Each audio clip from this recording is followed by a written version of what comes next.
círculo de oração é um culto matinal ou no período da tarde, de frequência diária no período da manhã e semanal no período da tarde. É dirigido por mulheres e direcionado principalmente a elas. Nasceu e ainda se caracteriza assim, para mulheres que não têm atividade profissional fora de casa, daí o horário diurno. Os missionários Daniel Berg e Gunnar Wingre, em 1911, faziam cultos na casa de uma irmã batista chamada Celina de Albuquerque, pois ela estava impossibilitada de frequentar os cultos devido a uma doença incurável na boca. Certa ocasião, Wingre perguntou se ela cria que Deus podia curá-la. Ela disse que sim. Então eles oraram, Deus a curou e ela foi a primeira mulher a receber o batismo do Espírito Santo em solo brasileiro. Em 1946, no bairro Casa Amarela, em Recife, Pernambuco, a irmã Albertina Bezerra Barreto estava com sua filha doente e desenganada pela medicina. Diante disso, ela organizou um círculo de oração em torno da sua filha doente, das 7 da manhã às 19 horas, parando somente quando estavam exaustas. A filha foi curada e iniciou aí o círculo de oração das Assembleias de Deus. Os milagres recebidos nas reuniões passaram a ser divulgados, servindo de alicerce para novos adeptos. Com o tempo, o círculo de oração das mulheres passou a ter um valor importantíssimo e foi disseminado em todas as Assembleias de Deus do Brasil.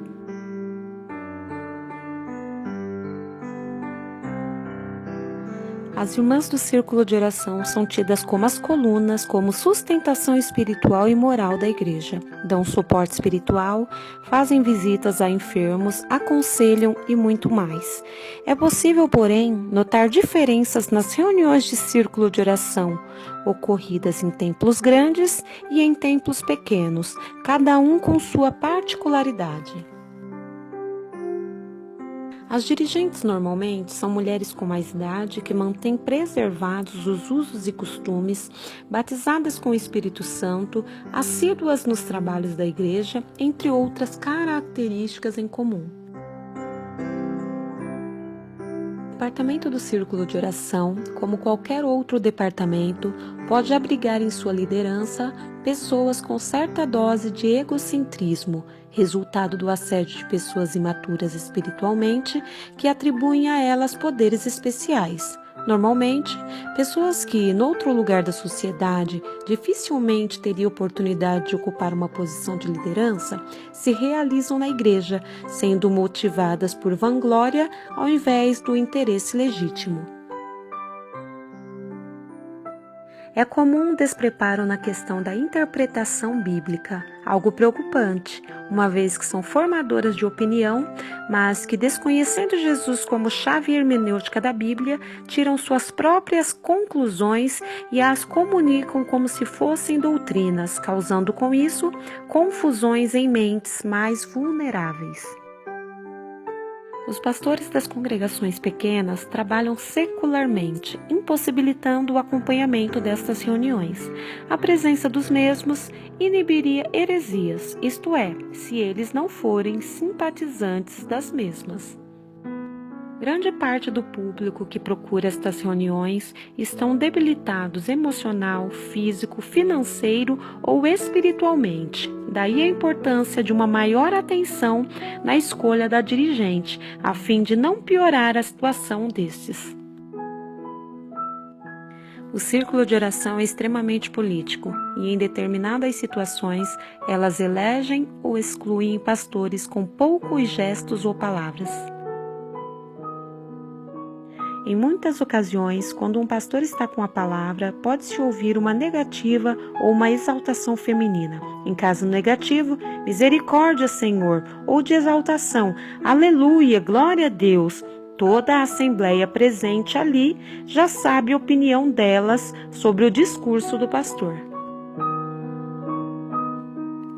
O círculo de oração possui um poder invisível no cotidiano das Assembleias de Deus. Com título ou sem título, com acesso ou não ao púlpito, existem muitas denominadas profetas ou vasos em casas particulares dirigidas por mulheres.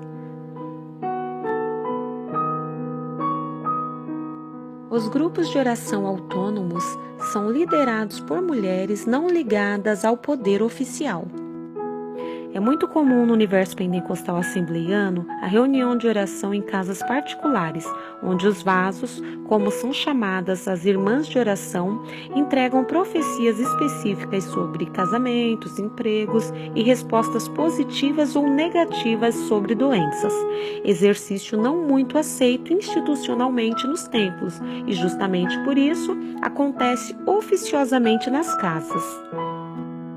Crentes dependentes espirituais sentem grande necessidade de intermediários entre eles e Deus, creem em orações especiais, numa espécie de hierarquia espiritual.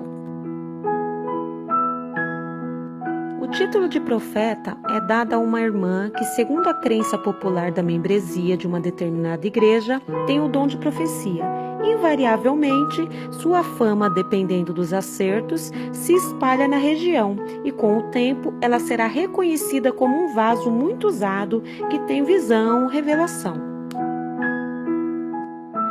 Se não lhe é dada a palavra oficial no púlpito, sua fala fenomenológica, inclusive principalmente permeada por glossolalia, dá muito mais crédito comparada à fala do pastor no púlpito. A contaminação do fervor ou da frieza, liderados na grande maioria por mulheres, pode levantar ou derrubar um ministro. Muitos projetos, pastores e movimentos foram inflamados ou derrubados assim. Nas grandes igrejas, a atuação dos vasos é menor. Nos templos menores, ainda é forte. O pastor e demais líderes trabalham secularmente e não estão presentes no dia a dia.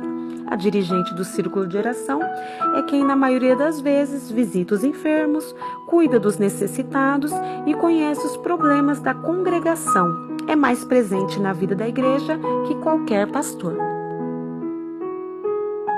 É incomensurável a importância do fenômeno da vidência, da profecia, da consulta a Deus, que existe na religiosidade popular e que exerce um grande fascínio não apenas nas classes populares, mas também nas camadas médias da população.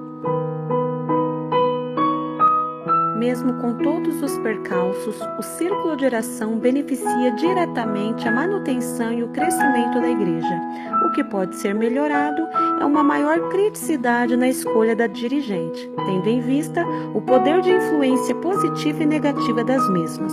Por outro lado, os membros comuns devem constantemente buscar crescer na graça e no conhecimento de Deus, para não ficar refém ou dependente de intermediações de terceiros.